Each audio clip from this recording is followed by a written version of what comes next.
Motor coach companies nationwide are traveling to Washington, D.C. today. 200 of the top companies joining together, pushing for federal funding to help them survive the pandemic. That includes a local company, Premier, leaving Knoxville this morning.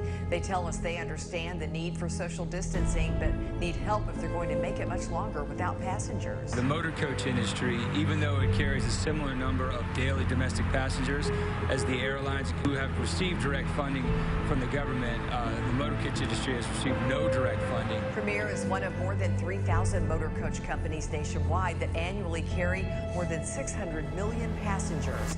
The rally is a rolling protest.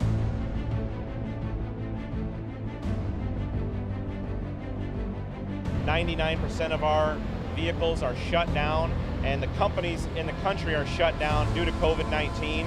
The airline industry received $60 billion in bailout money, and the motor coach industry received zero.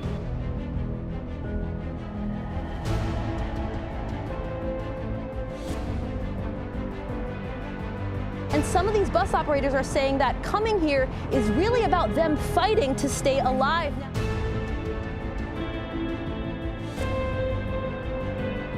We're totally shut down. We have no income, no revenue stream at all.